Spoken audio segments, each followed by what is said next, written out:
عزت و احترام کے لائق حضرات علماء کرام، عمائدین ملت، میری بہنوں، بیٹیوں، بھائیوں، نوجوانوں اور بزرگوں، میں سب سے پہلے تو اپنے تمام اکابرین سے اس بات پر معذرت چاہتا ہوں کہ مجھے اپنی صحت کی حالت کی وجہ سے بیٹھ کر آپ سے گفتگو کرنی پڑ رہی ہے۔ امید ہے کہ آپ میری اس بے ادبی کو معاف فرمائیں۔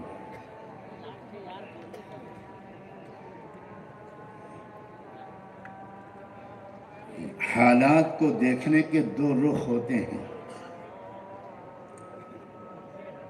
ایک رخ تو وہ ہے جو آپ سب کو اچھی طرح معلوم ہے اور جس رخ کی وجہ سے جو فکر مندی، جو بے چینی، جو اضطراب، جو تشویش آپ سب کو ہے، مردوں کو بھی خواتین کو بھی، وہ رخ بالکل عیاں ہے۔ خطرات ہیں، سازشیں ہیں، مذموم ارادے ہیں،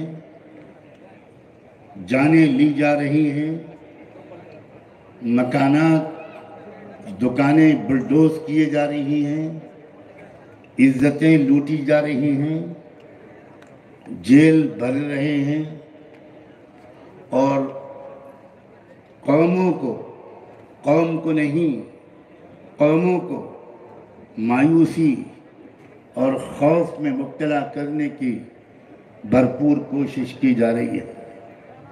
مگر میں پورے اعتماد کے ساتھ اس وقت آپ سے یہ کہنا چاہتا ہوں اور گزارش کرتا ہوں کہ اس کو بہت سنجیدگی سے سن کر غور کیجیے گا کہ حالات کا یہ حقیقی رخ نہیں ہے۔ حالات کا دوسرا رخ یہ ہے کہ انصاف کے غلبے کا وقت قریب ہے۔ حالات کے حقیقی رخ یہ ہے کہ امن و انصاف کے قیام کا وقت قریب ہے۔ یہ ہمیشہ پوری تاریخ میں انصاف کا قیام جب بھی قریب ہوا ہے تو اس سے پہلے چیلنجز آتے ہیں، اس سے پہلے جھنجھوڑ دینے والے حالات آتے ہیں، اور دنیا میں ظلم کا مزاج رکھنے والے لوگ وہ ظلم کو اپنی آخری انتہا تک پہنچانے کی بھرپور کوشش کرتے ہیں۔ میں نے ایک آیت پڑھی تھی سورہ ابراہیم کی، جس میں اللہ نے انسانی تاریخ کے واقعات کو بیان فرماتے ہوئے ارشاد فرمایا ہے کہ ہر دور میں انبیاء علیہ السلام کو یہ دھمکیاں سننی پڑی ہیں اپنے زمانے کے سچائیوں کو جھٹلانے والوں کی طرف سے کہ لَنُخْرِجَنَّكُم مِّنْ أَرْضِنَا أَوْ لَتَعُودُنَّ فِي مِلَّتِنَا، تم کو ہمارا دیش چھوڑنا پڑے گا، ہم تم کو اپنے ملک سے، اپنے دیش سے نکال کر رہیں گے، ہمارے دیش میں تمہارے رہنے کی صرف ایک شکل ہے کہ تم گھر واپسی کرو۔ لَتَعُودُنَّ، یہ قرآن کا اعجاز ہے کہ قرآن نے وہی واپسی کا لفظ بولا ہے جو آج کچھ لوگ بول رہے ہیں۔ کیا یہی منصوبہ ہمیشہ ظالموں کا ہمیشہ پورا ہوا ہے؟ نہیں۔ سورہ ابراہیم کی اسی آیت میں اللہ نے ایک طرف ظالم طاقتوں کے منصوبوں کو، ان کی پلاننگ اور خواہشات اور تمناؤں کو بیان کرنے کے بعد اپنے نبیوں اور رسولوں سے صاف لفظوں میں یہ کہا کہ منصوبے وہ کچھ بھی بناتے رہیں، منصوبہ ہمارا چلتا ہے، کسی اور کا نہیں، اس کائنات کے مالک کا چلتا ہے، کسی اور کا نہیں، اور ہمارا منصوبہ یہ ہے فَأَوْحَى إِلَيْهِمْ رَبُّهُمْ لَنُهْلِكَنَّ الظَّالِمِينَ وَلَنُسْكِنَنَّكُمُ الْأَرْضَ مِنْ بَعْدِهِ۔ ہمارا منصوبہ یہ ہے کہ جو بھی ظلم کرنے والے لوگ ہوں گے ہم ان سے زمین کو اور ملک کو پاک کر دیں گے، وَلَنُسْكِنَنَّكُمُ الْأَرْضَ مِنْ بَعْدِهِ، اور تم کو سکون اور وقار کے ساتھ اسی ملک میں رہنا تمہارا مقدر کریں گے، مگر بس ایک بات کا خیال رکھنا، ذَلِكَ لِمَنْ خَافَ مَقَامِي وَخَافَ وَعِيدِ، جو بھی یہ انعام، یہ انجام اور یہ مستقبل صرف ان کا مقدر ہوگا جو روز محشر میرے سامنے کھڑے ہونے اور آخرت کی تیاری کے ساتھ اس دنیا میں زندگی گزارے۔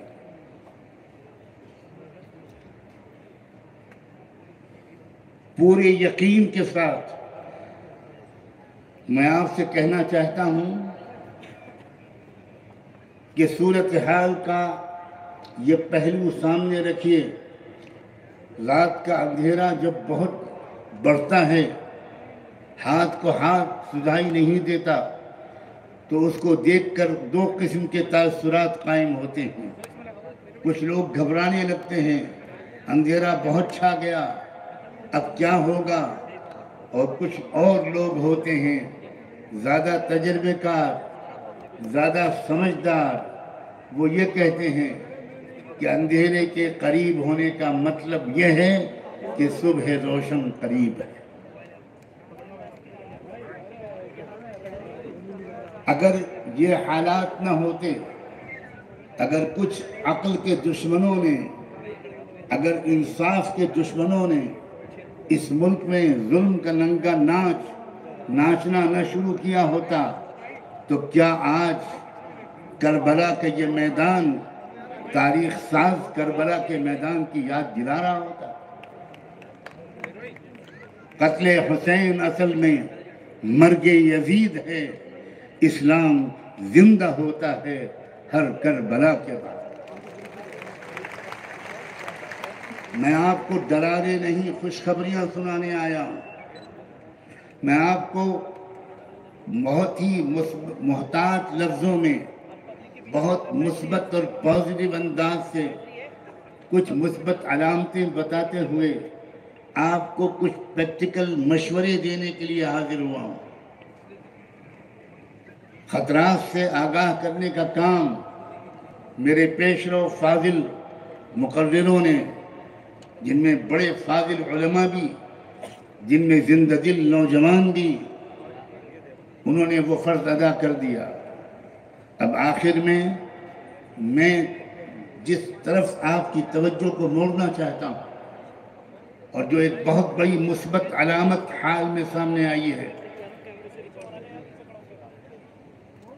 اللہ نے اپنے کرم سے، اپنی قدرت سے، رحمت دو عالم، آقا انعامدار، محسن انسانیت سیدنا محمد رسول اللہ صلی اللہ علیہ وآلہ وسلم کی ذات گرامی کو، ان کی زندگی کو، ان کے نام نامی کو پوری دنیا کا سب سے بڑا ایجنڈا بنا دیا۔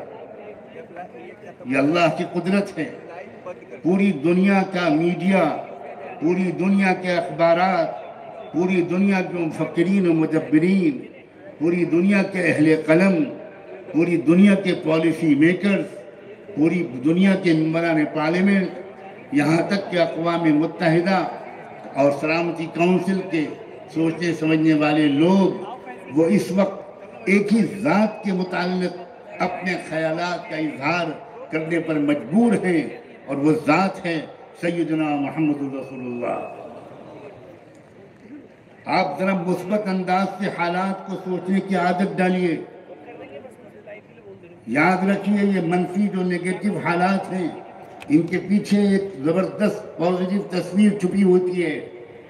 اگر آپ صرف میڈیا کے ذریعے حالات کو سمجھنے کی کوشش کریں گے تو کبھی بھی صورتحال کی اصلی حقیقت کو اور منفی منظرنامے کے پیچھے چھپے ہوئی پازیٹیو حقیقت کو نہیں سمجھ پائیں گے۔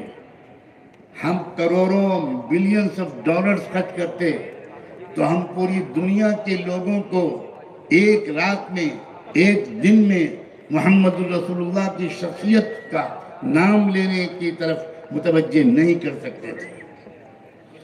آپ سوچئے کہ اللہ تعالیٰ نے کیا کیا، وَمَكَرُوا وَمَكَرَ اللَّهُ وَاللَّهُ خَيْرُ الْمَاكِرِينَ۔ انہوں نے منصوبہ کچھ اور بنایا اور اللہ نے منصوبہ کچھ اور بنایا، اور منصوبہ پورا ہوتا ہے صرف اور صرف اور صرف اللہ۔ یہ موقع ہے اے نوجوانوں، میری بیٹیوں، میری بہنوں، میری نوجوانوں، میرے جگر کے ٹکڑوں، ملک و ملت کا مستقبل بننے کی حیثیت رکھنے والے اے نوجوانوں، یہ موقع ہے کہ تم ایک بار پوری سنجیدگی کے ساتھ واپس آ جاؤ اور چمٹ جاؤ دامن مصطفیٰ صلی اللہ علیہ وآلہ وسلم۔ جس بدبخت و بد نصیب یا بے خبر اللہ کی بندی نے، میں نے تو اس کو بھی اپنی بیٹی کہہ کے مخاطب کیا ہے، اس لیے کہ نبیوں کی زبان محبت بھری ہوتی ہے۔ میں جس بندی نے جانے انجانے میں گستاخی کی، رحمت دو عالم صلی اللہ علیہ وآلہ وسلم کی شان میں، اس نے ایک موقع فراہم کیا ہے۔ کیا موقع فراہم کیا ہے؟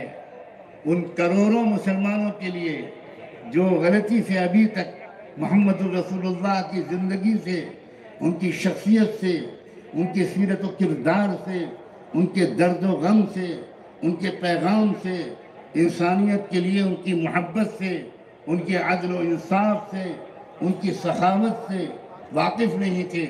یہ موقع فراہم کیا ہے اے میرے نوجوانوں تمہارے لیے کہ تم اب محمد الرسول اللہ کی سیرت کو پھر سے پڑھو۔ مجھے جواب دو، ایسا کرو گے؟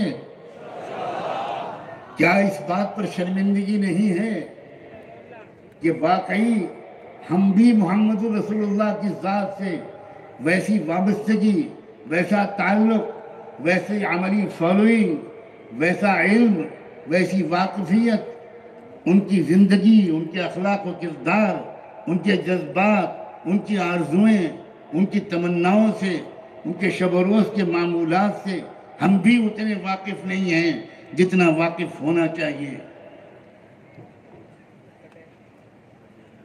اس آسمان کے نیچے ایسا دردمند انسان، ایسی محبتوں کی برکھا برسانے والا، دشمنوں کو دوست بنانے کا طریقہ رکھنے والا، غلطیوں کو معاف کرنے والا، اپنے اوپر پتھروں کی بارش کرنے والوں کے لیے دعائیں کرنے والا، اور آئے ہوئے عذاب کو اللہ کی خوشامد کر کے واپس کروا دینے والا، نہ آسمان کی آنکھوں نے محمد سے پہلے نہ کبھی دیکھا، نہ آئندہ کبھی دیکھیں گے۔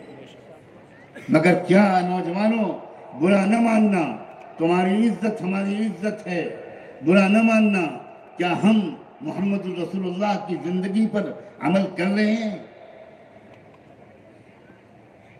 کیا ہماری عبادتیں، کیا ہمارے اخلاق، کیا ہماری معاشرت، کیا غریبوں کے ساتھ ہمارا سلوک، کیا صفائی ستھرائی کا ہمارا اہتمام، کیا ہیلتھ اینڈ ہائیجین کے اصولوں پر عمل کرنے کے سلسلے میں اللہ کے رسول کی تعلیمات، کیا پڑوسیوں کے ساتھ حسن سلوک، کیا یتیموں، غریبوں، مظلوموں، کسانوں، مزدوروں، مقروضوں، بیماروں، قیدیوں کے ساتھ کیا ہمارا اس طرح کا تعلق ہے جو تعلق محمد رسول اللہ نے زندگی بھر نبھا کر دکھایا اور جو سکھا کر گئے؟ ہمیں شرمندگی کے ساتھ اس کا اعتراف کرنا چاہیے کہ ہم سے قصور ہوا ہے، اور یہ جو موجودہ واقعہ ہے اس شر سے یہ خیر نکلنا چاہیے کہ پورے تمام مسلمانوں کا ایک جواب ہو، اور وہ یہ کہ تم نے ہم کو متوجہ کر دیا، آج سے نہ ہماری کوئی نماز لیٹ ہوگی، نہ ہمارے اخلاق خراب ہوں گے، نہ کوئی اولاد اپنے ماں باپ کے ساتھ اونچی آواز میں بات کرے گی، نہ کوئی امیر کسی غریب کو حقارت سے دیکھے گا، ہمارے محلے میں کوئی ایسا نہیں رہے گا جو بھوکا سو جائے، ہم اپنے غریب بھائیوں کے بچوں کی اچھی تعلیم کا انتظام کریں گے، اس لیے کہ یہی سکھایا تھا آقا نے۔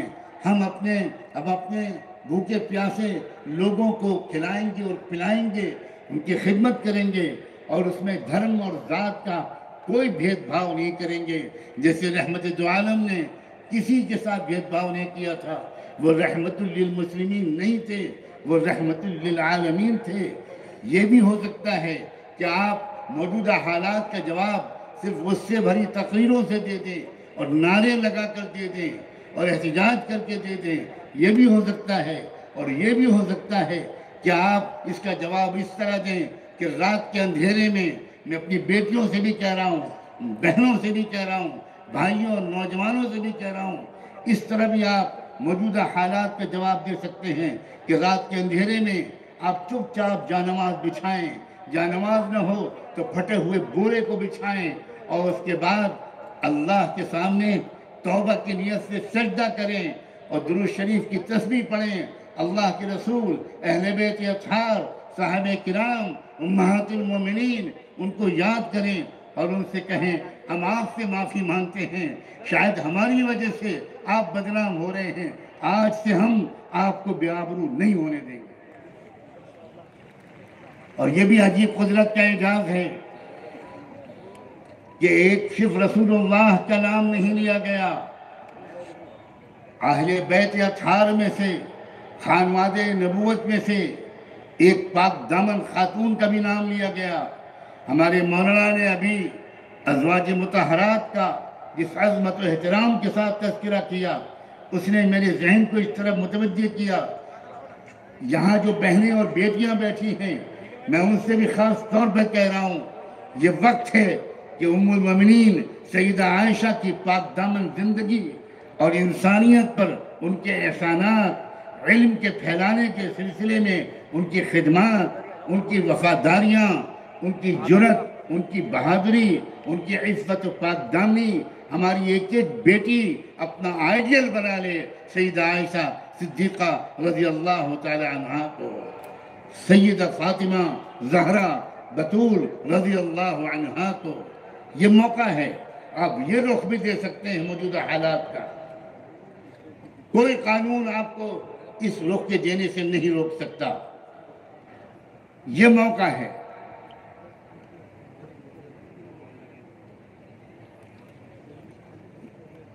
آپ نے شاید اردو کے مشہور شاعر اختر شیرانی کی زندگی کا ایک واقعہ سنا ہوگا۔ اختر شیرانی بڑے زبردست شاعر تھے، اور شاعر حضرات سے معذرت کے ساتھ کہتا ہوں کہ بہت سے شاعروں کی طرح شراب و کباب کے عادی ہو گئے تھے۔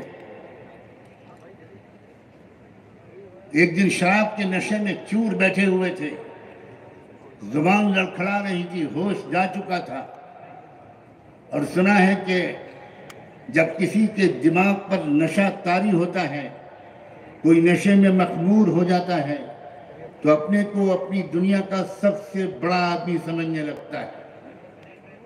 اسی کیفیت میں تھے کہ ان کے کسی منچلے اور شوخ شاگرد نے، اسٹوڈنٹ نے ان سے تفریح لینی شروع کی اور مختلف لوگوں کے بارے میں سوالات کرنے شروع کیے۔ کہا استاد جی جوش کے بارے میں کیا خیال ہے، استاد جی فلاں کے بارے میں کیا خیال ہے۔ اردو ادب کے عظیم اساطین کے نام لے کر، شعر و ادب کے عظیم اماموں کے نام لے کر جو اس دور میں تھے، پوچھنا شروع کیا اختر شیرانی سے۔ اختر شیرانی ہر ایک کو کنڈم کرتے چلے گئے۔ ارسطو اور سقراط کے بارے میں پوچھا، ان کے وہی عجیب و غریب تمسخر آمیز انداز سے جواب دیا اختر شیرانی نے۔ اس وقت کسی بے خبر نوجوان کی زبان سے ایک عجب جملہ نکلا، وہ ایک کمیونسٹ نوجوان تھا۔ اس نے سوچا کہ یہ ایک اچھا موقع ہے، استاد جی نشے کی کیفیت میں ہیں، ایک جملہ ان سے کہلوا لیا جائے جو بعد میں سند بن جائے گا ہم شاگردوں کے لیے۔ اس نے کہا، اور حضور استاد حضور پیغمبر محمد کے بارے میں کیا خیال ہے؟ نوجوانوں کلیجے پر ہاتھ رکھ کر سنو کہ شراب کے نشے میں چور وہ اختر شیرانی یہ نام نامی سنتے ہی تھر کانپنے لگے، جام پھینکا، چھڑی اٹھائی اور اس طرح اس نوجوان کے پیشانی پر مارا کہ اس کے پیشانی میں پھٹ گیا سر اس کا، اور کہا اختر شیرانی نے کہ ناہنجار، اے بدبخت، تیری ہمت کیسی ہوئی کہ تو نے میری ناپاک مجلس میں یہ پاک نام لیا۔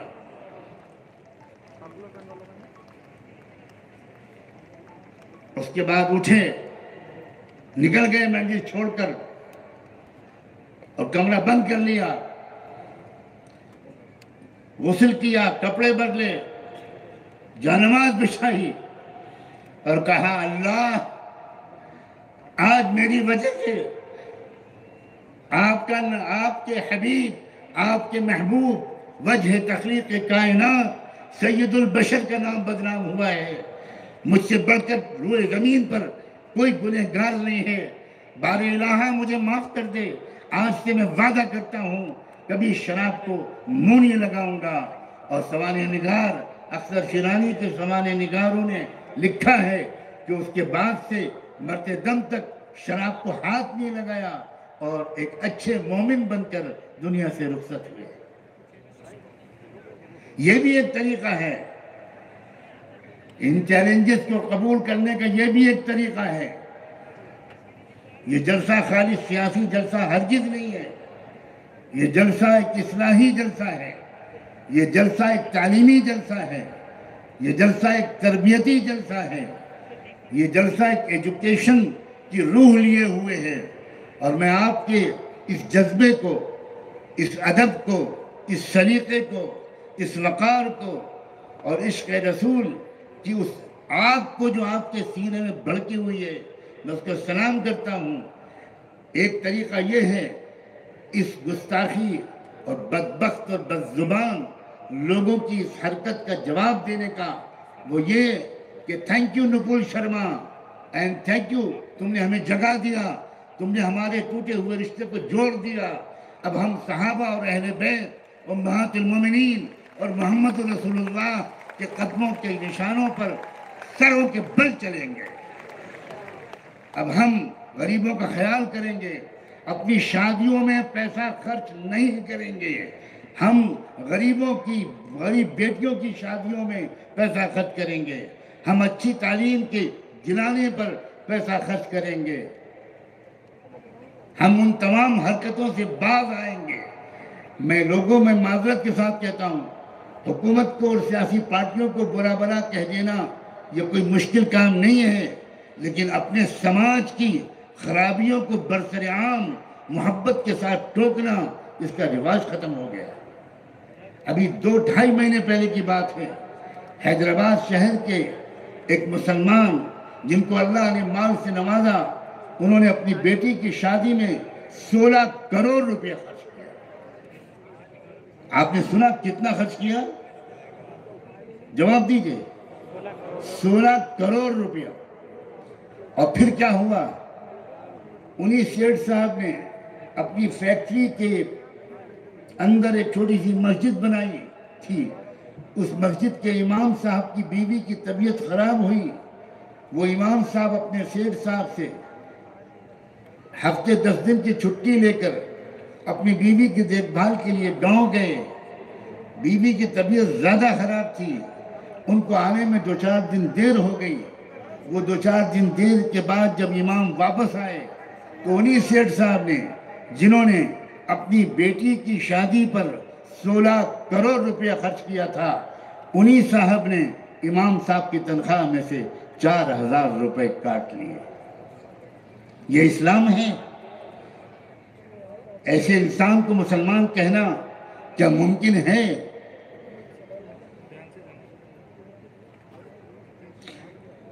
میں آپ کا دل دکھانے کا کوئی حق نہیں رکھتا، مگر آپ کی محبت، آپ کے خلوص، آپ کی سادہ لوحی،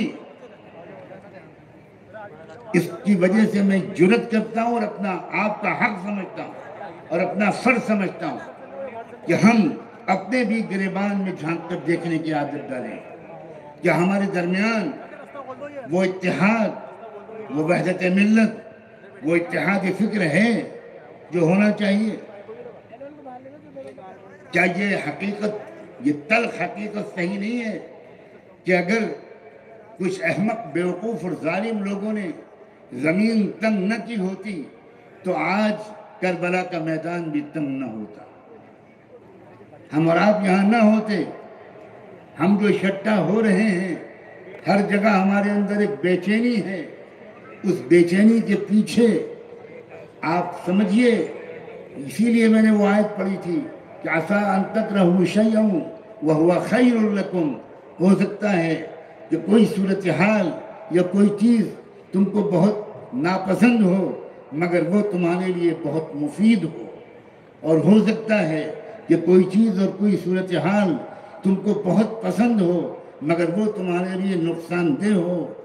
واللہ یعلم وانتم لا تعلمون، اللہ جانتا ہے اور تم نہیں جانتے۔ ملک میں اس وقت میں انتہائی آپٹیمسٹک اور پازیٹیو آؤٹ لک کا انسان ہوں۔ ملک میں اس وقت اتنا شاندار موقع پیدا ہو گئے ہیں، اور میں پڑھے لکھے لوگوں کو ان کی زبان میں خطاب کرتے ہوئے کہنا چاہتا ہوں، کوئی قوم آج تک کبھی بھی کامیاب نہیں ہوئی جب تک کہ چیلنجز کو اپارچونٹیز میں کنورٹ کرنے کا فن وہ قوم سیکھ نہیں لیتی۔ چیلنجز جو آتے ہیں یہی قوموں کی ترقی کا سبب بنتے ہیں۔ نارمل حالات یہ قوموں کو سلا دیتے ہیں۔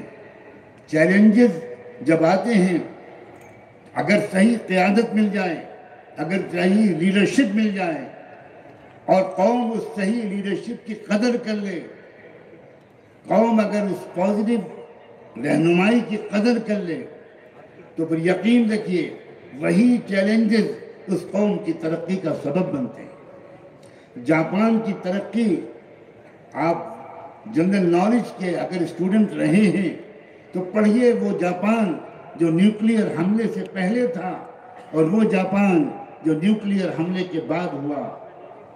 جاپان کی ساری ترقی ٹیکنالوجی میں، انڈسٹری میں جو زبردست ترقی ہوئی ہے وہ نیوکلیئر حملے میں برباد ہو جانے کے بعد ہوئی ہے، جب جاپان کھنڈر بنا دیا گیا تھا۔ لیکن بات کیا تھی؟ جاپانی قوم جذباتی قوم نہیں ہے، جاپانی قوم ریئلسٹک قوم ہے، ایک سائنٹیفک اپروچ ہے اس کے اندر۔ چنانچہ جاپان میں اس وقت بادشاہ کو ایک موقع ملا قوم کو خطاب کرنے کا، ریڈیو اسٹیشن ٹوٹ پھوٹ گیا تھا نیوکلیئر اٹیک کے بعد، ٹوٹے پھوٹے تاروں کو جوڑ کر اس وقت کے جاپان کے بادشاہ نے اپنی قوم سے ریڈیو پر خطاب کیا۔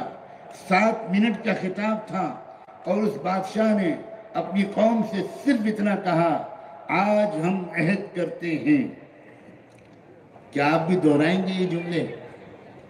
آج ہم عہد کرتے ہیں کہ ناقابل برداشت چیزوں کو برداشت کریں گے۔ یہ کہا جاپان کے بادشاہ نے۔ آج ہم عہد کرتے ہیں کہ آج ہم اپنی قومی ترقی کے لیے اپنی صلاحیتوں اور وسائل کو خرچ کریں گے۔ 2 لفظ بولے اس نے، human resources and financial resources. اپنے مال کو عیاشیوں پر نہیں، قومی ترقی پر خرچ کریں گے۔ اپنی صلاحیتوں کو تماش بینی پر نہیں، قومی ترقی میں لگائیں گے۔ چنانچہ قوم نے جو جواب دیا اپنے بادشاہ کی تقریر کا، وہ اس طرح جواب دیا کہ قوم نے کہا کہ اب تک ہم 12 گھنٹے کام کرتے تھے، اب ہم 16 گھنٹے کام کریں گے، اور 4 گھنٹے کی جو آمدنی ہوگی اس کو قومی خزانے میں جمع کریں گے تاکہ نیشن کو دوبارہ جلدی سے جلدی بلندیوں پر اور اپنے قدموں پر کھڑا کیا جا سکے۔ میں نہایت روشن امکانات دیکھ رہا ہوں اپنے ملک میں، بہت یقین کے ساتھ کہہ رہا ہوں، نہایت روشن امکانات ہیں۔ یہ مت سمجھیے کہ سارے ہی بھارت کے لوگ اتنے ہی خراب ہو گئے، ہرگز نہیں، بالکل نہیں۔ ہر سماج میں، ہر زبان کے بولنے والے لوگوں میں، ہر اسٹیٹ اور صوبے میں ہر دھرم کے ماننے والوں میں، ہر سوشل یونٹ میں، ہر سماجی اکائی میں آج بھی اکثریت اور میجورٹی اچھے لوگوں کی ہے، لیکن وہ اچھے لوگ جڑ نہیں پا رہے ہیں۔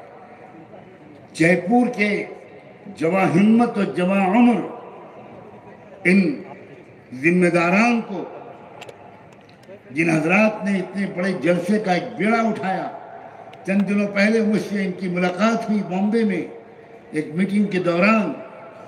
اس وقت انہوں نے کچھ خیال پیش کیا، میں نے کچھ اپنی طرف سے تجویز پیش کی، اس لیے کہ میں راجستھان کے بارے میں، جے پور کے بارے میں، اس کی تاریخ کے مطالعے کی روشنی میں اور حالات یہاں کی جو مٹی ہے، یہاں جس طرح محبت ہے، یہاں جس طرح روحانیت ہے، اگر اس زمین میں روحانیت نہ ہوتی تو آقا نامدار محمد مصطفیٰ صلی اللہ علیہ وآلہ وسلم نے سید الاولیاء حضرت خواجہ معین الدین چشتی نور اللہ مرقدہ کو اجمیر ہجرت کر کے وطن بنا کر پڑاؤ ڈال دینے کا حکم نہ دیا ہوتا۔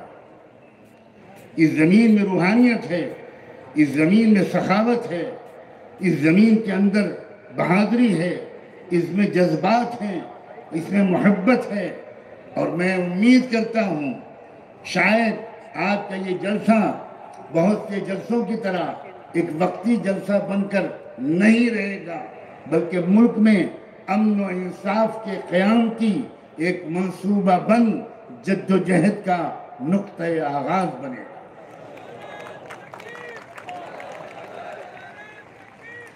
کہیے انشاءاللہ۔ آپ کے ارادے مضبوط ہونے چاہیے۔ میں اپنی بہنوں اور بیٹیوں سے بھی کہنا چاہتا ہوں، قدم قدم پر آج پوری انسانی دنیا یہ نظارہ دیکھ رہی ہے کہ جہاں مردوں کے قدم ڈگمگانے لگتے ہیں وہاں ہماری بیٹیاں اور بہنیں بہادری کا ثبوت دیتی ہیں۔ شاباش ہے بیٹیوں، شاباش ہے بہنوں۔ کیا حجاب کا مسئلہ، کیا ٹرپل طلاق کا مسئلہ، تم نے ثابت قدمی دکھائی، تم نے استقامت دکھائی، تم نے ہمت دکھائی، تم نے طے کیا کہ ہم شریعت محمدی کا دامن نہیں چھوڑیں گے۔ اسلامی تہذیب پاک تہذیب ہے، ایک انتہائی ترقی یافتہ تہذیب ہے، ایک نیچرل تہذیب ہے۔ اسلام صرف نماز، روزے، کرتے پجامے، ٹوپی کا نام نہیں ہے۔ اسلام ایک تہذیب ہے، اسلام ایک سیولائزیشن ہے، اسلام انسانی ویلیوز کے مقدس مجموعے کا نام ہے۔ مجھے آج اسی جے پور کا ایک جلسے کی شرکت اور اس کے موقع کا تجربہ یاد آ رہا ہے، جب 6 دسمبر 1992 کو بابری مسجد شہید ہوئی تھی۔ اس کے تھوڑے ہی دنوں کے بعد، جبکہ یہاں اس وقت کی جو گورنمنٹ تھی بی جے پی کی، وہ ڈسمس کی گئی تھی۔ بیرل سنگھ شیخاوت جی اس وقت یہاں چیف منسٹر ہوا کرتے تھے۔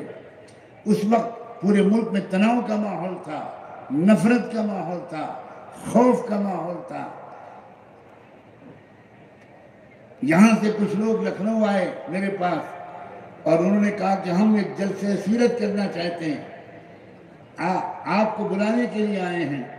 میں نے کہا کہ دیکھو، جس نبی رحمت کے تذکرے پر تم ایک جلسہ کرنا چاہتے ہو وہ مسلمانوں کے نبی نہیں تھے، وہ دنیا کی تمام قوموں کے لیے خدا کی طرف سے رحمت کا پیغام لے کر آئے تھے۔ اس لیے اگر تم اپنے جلسے میں صرف مسلمانوں کو بلاؤ گے تو میں معذرت چاہتا ہوں، تم سب کو بلاؤ، سب غیر مسلموں کو بلاؤ، مردوں اور خواتین کو بلاؤ۔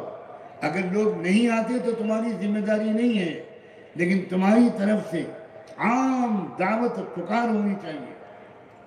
وہ لوگ تھوڑے ہچکچاہٹ کے ماحول میں یہ کیسے ممکن ہوگا، لیکن میرے اصرار پر اللہ نے ان کے دلوں میں ہمت ڈال دی اور انہوں نے وعدہ کیا، اور بالآخر میں شاید فروری کا مہینہ تھا جب میں جے پور آیا، اور مجھے یہ تو یاد نہیں رہا کہ وہ کون سا گراؤنڈ تھا، لیکن میں جب جلسے گاہ میں آیا تو میں یہ دیکھ کر حیران رہ گیا کہ تقریباً 2-3 ہزار نان مسلم بھائی اور بہنیں موجود ہیں، اور بقیہ 7-8 ہزار یا 10 ہزار مسلمان تھے۔ اس موقع پر بھیرو سنگھ شیخاوت صاحب کو بھی ان لوگوں نے مہمان خصوصی کے طور پر بلایا تھا۔ کافی سیکیورٹی تھی، پولیس کی بہت بڑی نفری وہاں پر حفاظت کے لیے تعینات تھی۔ شیخاوت صاحب کی تقریر کے لیے بلایا گیا تو شیخاوت صاحب نے حضرت رسول پاک صلی اللہ علیہ وآلہ وسلم کی شان میں وہ اچھے کلمات کہے جو عام طور پر پڑھے لکھے شریف مزاج کے غیر مسلم کہا کرتے ہیں، لیکن لمبی تقریر کرنے کے بجائے 5-10 منٹ بولنے کے بعد انہوں نے کہا کہ میں کچھ اور کیا کہہ پاؤں گا، میں تو خود آپ سے سیکھنے آیا ہوں، سننے آیا ہوں۔ ہاں مجھے اجازت دیجیے، ایک پرشن، ایک سوال ہے جو میرے ذہن میں بہت دن سے گونج رہا ہے، اور وہ یہ، مجھے وہ کرنے کی اجازت دیجیے، اس لیے کہ میں دیکھ رہا ہوں کہ منچ پر بہت بڑی تعداد میں علماء اور ودوان موجود ہیں، اور وہ سوال یہ ہے کہ میری سمجھ میں اب تک نہیں آیا کہ وہ قوم کیوں غریب ہے جس کے پاس زکوٰۃ جیسا سسٹم موجود ہے۔ انہوں نے کہا میں نے اسلام کے بارے میں جتنا پڑھا ہے، جتنا ادھین کیا ہے، اس کی وجہ سے مجھے یقین ہے کہ جس قوم کے پاس زکوٰۃ جیسا انسٹیٹیوشن ہو، زکوٰۃ جیسا سسٹم ہو، وہ کبھی غریب نہیں رہ سکتے۔ مجھے اس سوال کا جواب چاہیے۔ اس کے بعد کئی حضرات آئے، لیکن کسی نے معلوم نہیں کیوں اس سوال کا جواب نہیں دیا۔ مجھے بے چینی ہوئی، 1-1:30 بجے رات کا وقت ہو گیا، سردی کا موسم تھا۔ شیخاوت صاحب اٹھ کر جانے لگے۔ میں نے جلسے کے منتظمین سے کہا کہ ان سے درخواست کیجئے کہ یہ چند منٹ رک جائیں، اور ان فاضل مقرر کی تقریر کے بعد مجھے اس سوال کا جواب دینے کے لیے بلا لیجئے۔ ہو سکتا ہے کہ میں 1.5-2 منٹ میں اس سوال کا جواب دے دوں، اس کے بعد شیخاوت صاحب تشریف لے جائیں۔ چنانچہ ایسے ہی ہوا، مجھے بلایا گیا، اور میں نے کہا کہ بہت سیدھا سا جواب ہے، وہ یہ کہ وہ لوگ جن کو زکوٰۃ دینی چاہیے، ان میں سے اکثریت آج زکوٰۃ نہیں دے رہی ہے مسلمانوں کی۔ اور دوسری بات یہ کہ جس طرح زکوٰۃ دینا چاہیے اس طرح زکوٰۃ نہیں دیتے لوگ۔ جو سسٹم ہونا چاہیے، زکوٰۃ اس طرح نہیں دی جانی چاہیے کہ انسان زندگی بھر زکوٰۃ ہی لیتا رہے۔ سیدنا عمر بن خطاب نے سرکاری فرمان جاری کیا تھا کہ اذا اعطیتم فاغنوا، جب تم زکوٰۃ کسی کو دو تو اتنی دو کہ وہ خود اگلے سال زکوٰۃ دینے والا بن جائے۔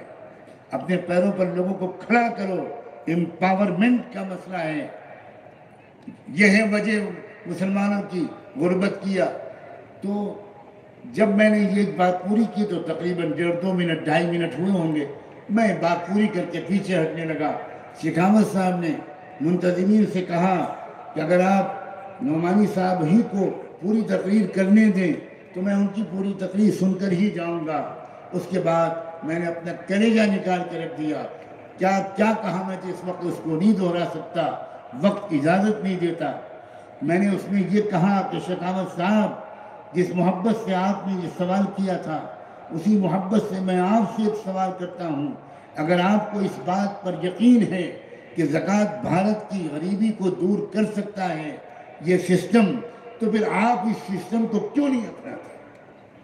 کیا رکاوٹ ہے؟ کیا یہ رکاوٹ ہے کہ زکوٰۃ ودیشی دھرم کا حصہ ہے؟ تو میں شیخاوت بھائی آپ سے پوچھنا چاہتا ہوں، یہ مائکروفون بھی ودیشی ہے، یہ الیکٹرک بھی ودیشی ہے، ہر چیز ودیشی کو ہم قبول کر رہے ہیں، ہوائی جہاز بھی ودیشی ہے، ٹیلی فون بھی ودیشی ہے، ہم ہر چیز کو سویکار کر رہے ہیں، اور ہم ایک اچھے سسٹم کو جس سے دیش کی غریبی دور ہو سکتی ہے اس کو سویکار نہیں کرتے۔ اس کے آگے بڑھ کر میں نے اور بھی کچھ کہا۔ میں نے کہا کہ یہ نماز عربی زبان کا لفظ نہیں ہے، نماز فارسی زبان کا لفظ ہے، اور فارسی میں سنسکرت سے آیا ہے، اور سنسکرت میں نے برہمن دھرم گرنتھ پڑھے ہیں، ان دھرم گرنتھوں میں کئی جگہ پر یہ آیا ہے کہ نمہ اج کا حکم دیا گیا ہے، اس کے باقاعدہ احکام دیے گئے ہیں۔ نمہ اج کا مطلب اس پرمیشور کے سامنے نمن کرنا جس نے کسی سے جنم نہیں لیا. یہ ہے نمہ اج، وہ فارسی میں بن گیا نماز. جب اسلام کا انتم سنسکرن، آخری ایڈیشن انڈیا میں آیا تو میں سلام بھیجتا ہوں ان عظیم اہل بصیرت مسلمانوں کو کہ انہوں نے یہاں عربی کا لفظ صلاۃ رواج دینے کے بجائے نماز کے لفظ کو رواج دیا، تاکہ بھارت کے ہر کچے پکے گھر میں یہ سندیش جائے کہ یہ نماز کوئی ودیشی عمل ہے، سب سے پہلے بھارت کو ملا تھا. میرے عزیز بھائیوں اور بہنوں، بھارت سے اسلام کا رشتہ، بھارت سے ہمارا رشتہ صرف یہ نہیں ہے کہ یہ ہمارا عزیز وطن ہے. بھارت سے ہمارا رشتہ مذہبی بھی ہے، دھارمک بھی ہے. آدم علیہ السلام کو یہ ہمارا پختہ عقیدہ ہے کہ پہلے انسان اور پہلے پیغمبر آدم علیہ السلام کو جب جنت سے اتار کر زمین میں بسانے کا اللہ نے فیصلہ کیا تو اللہ نے آدم کو عرب میں نہیں بھیجا تھا، اللہ نے آدم کو بھارت میں بھیجا تھا. اس علاقے کا نام جمبو سرادیپ ہے. میں اپنے غیر مسلم بھائیوں سے کہوں گا کہ آپ بھوشیہ قرآن پڑھ لیجئے. بھوشیہ قرآن میں وہ پوری تفصیل موجود ہے جس کے مطابق یہ بات ثابت ہوتی ہے کہ آدم علیہ السلام جمبو سرادیپ میں آئے تھے. اور مسلم علماء سے کہوں گا کہ سورہ بقرہ کی وہ آیتیں جن میں آدم علیہ السلام کے زمین میں بھیجے جانے کا میں تذکرہ ہے، اس کی تفسیر ابن کثیر میں پڑھ لیجئے.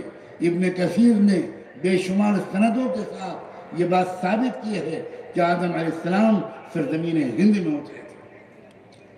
اس لیے ہمارا رشتہ اس ملک سے دوہرا ہے، وطنی بھی ہے، مذہبی بھی ہے. اور اسی لیے ہم کو یہ فکر ہے کہ یہ اس ملک میں امن قائم ہو، اور امن قائم نہیں ہو سکتا جب تک کہ انصاف قائم ہو. جب تک انصاف نہیں ہوگا، ہر غریب کے ساتھ، ہر مزدور کے ساتھ، ہر کسان کے ساتھ، ہر مرد اور عورت کے ساتھ جب تک انصاف نہیں ہوگا دیش میں امن قائم نہیں ہو سکتا. اور امن قائم نہیں ہوگا تو دیش ترقی نہیں کر سکتا. کچھ پونجی پتی لوگ، کچھ ادیوگ پتی لوگ، کچھ کارپوریٹ ہاؤسز ترقی کر سکتے ہیں، لیکن دیش ترقی نہیں کر سکتا. ثبوت ہے اس بات کا کہ کورونا کے زمانے میں امبانی کی دولت 97% بڑھ گئی، اور کورونا کے زمانے میں بھارت 17 درجے نیچے چلا گیا اکنامک ڈیولپمنٹ کے لحاظ سے. اب ہم دنیا میں 107 نمبر کے غریبی کے لحاظ سے دیش میں ہیں. شرم آتی ہے کہتے ہوئے. پاکستان کی حالت ہم سے بہتر، بھوٹان کی حالت ہم سے بہتر، بنگلہ دیش کی حالت ہم سے بہتر، سری لنکا کی حالت ہم سے بہتر. اور مسئلہ کیا ہے؟ مسئلہ یہ ہے کہ ہر مسجد کو کھودو، اس کے اندر سے شیولنگ نکلے.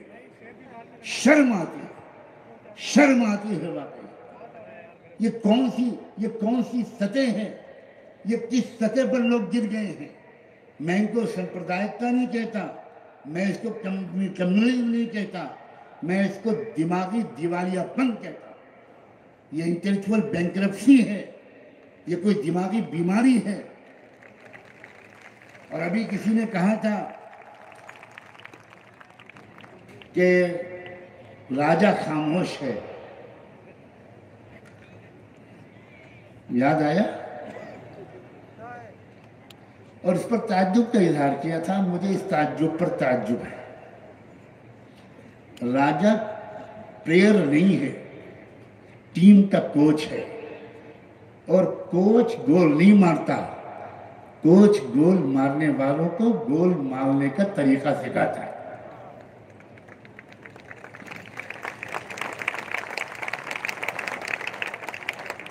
کوچ بہت میچور ہے، بہت سمجھدار ہے. وہ پردے کے پیچھے سے کٹپٹیوں کی ناچ نچا رہا ہے. لیکن میں اس نیگیٹو آسپیکٹ کو بیان زیادہ نہیں کروں گا، کیونکہ اس سے آپ کو جوش تو آئے گا، تالیاں بجائیں گے آپ، لیکن آپ کو رہنمائی نہیں ملے گی، آپ کو لائن آف ایکشن نہیں ملے گا. خدا کے بندو، نمبر 1، آج بھی اس ملک میں مظلوموں کی اکثریت ہے، مظلوم اکثریت میں ہیں۔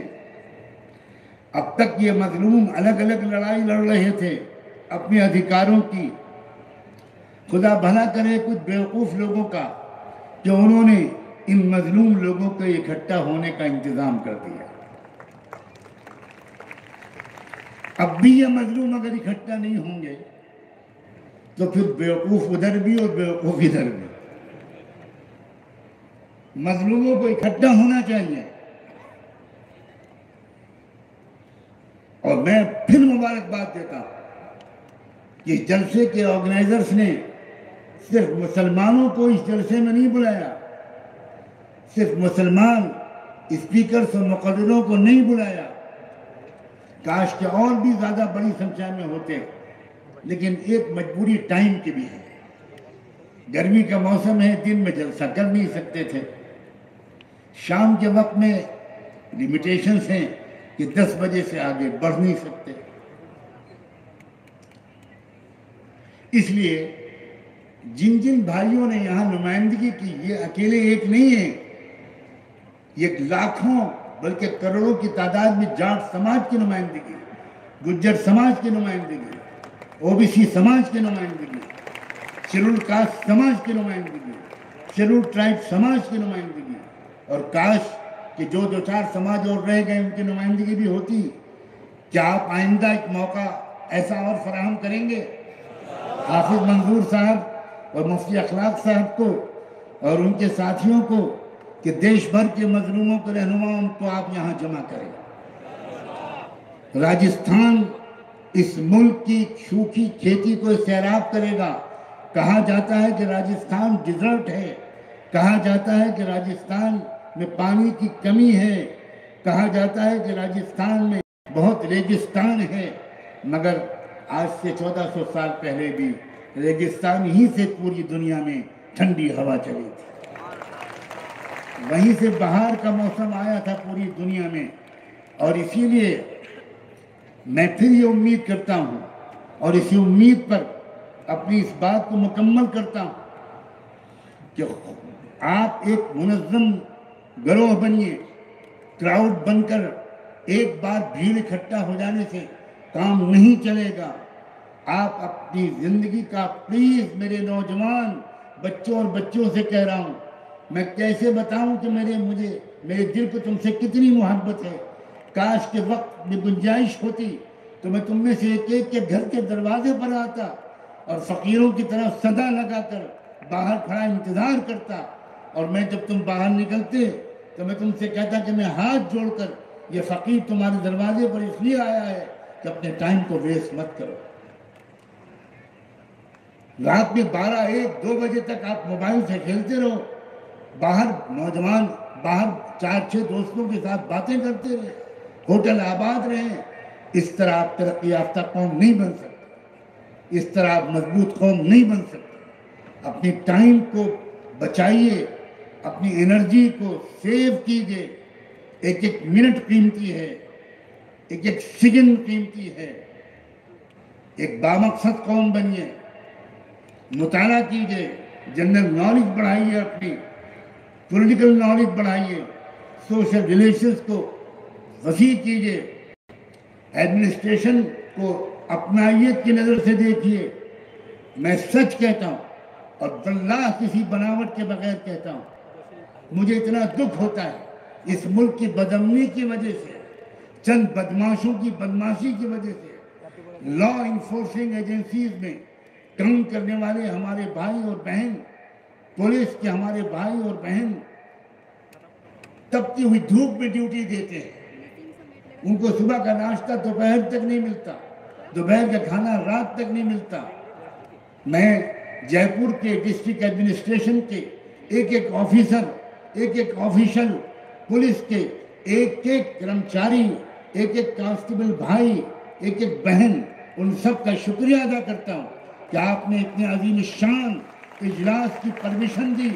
بلکہ میں کہنا چاہتا ہوں، میری کچھ پولیس آفیسر سے ملاقات ہوئی کل، وہ خود میرے پاس آئے، میں نے ان سے کہا آپ جیسے اگر آفیسرز اگر پورے دیش میں آ جائیں تو بھارت جنت نشان بن سکتا ہے۔ آپ قدر کیجئے اپنی ایڈمنسٹریشن کی، بہت پازیٹیو لوگ ہیں، بہت قربانی ہے ان کی، کتنی محنت کرتے ہیں۔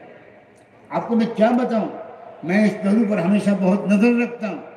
مجھے دکھ ہوتا ہے، ہسبینڈ اور پولیس میں ہے، وائف ہاؤس وائف ہے یا کوئی جاب کرتی ہے، یا وائف پولیس میں ہے، ہسبینڈ کوئی اور کام کرتا ہے۔ ہماری اور آپ کی حفاظت کے لیے، ہماری آپ کی عبادت گاہوں کی حفاظت کے لیے، ہماری آپ کی جان اور مال اور عزت و آبرو کی حفاظت کے لیے سخت تکلیفیں اٹھاتی ہیں ہماری لا انفورسمنٹ ایجنسی۔ یہ بیچ میں غلط فہمیوں کی دیواریں حائل ہیں، غلط ہے۔ یہ پولیس کی وردی میں جو پہنے ہوئے کھڑا ہے انسان، یا جو بہن کھڑی ہوئی ہے، بیٹی کھڑی ہوئی ہے، وہ صرف پولیس والا نہیں ہے، وہ پولیس والا بھی ہے، اور اس سے پہلے وہ ایک انسان ہے، ہمارا بھائی ہے، ہماری بہن ہے، ہمارا بیٹا ہے۔ فوج سرحدوں پر دیش کی سرحدوں کی حفاظت کرنے والے ہماری آرمی کے لوگ مہینوں اپنی فیملی سے دور رہتے ہیں۔ آپ جے پور کے لوگوں، میں آپ سے یہ امید کرتا ہوں اور آپ سے یہ گزارش کرتا ہوں کہ ایڈمنسٹریشن اور پبلک ان دونوں کے درمیان میوچول ٹرسٹ، باہمی اعتماد، ایک دوسرے کے ساتھ کوآپریشن، اس کی ایک نظیر قائم کیجیے۔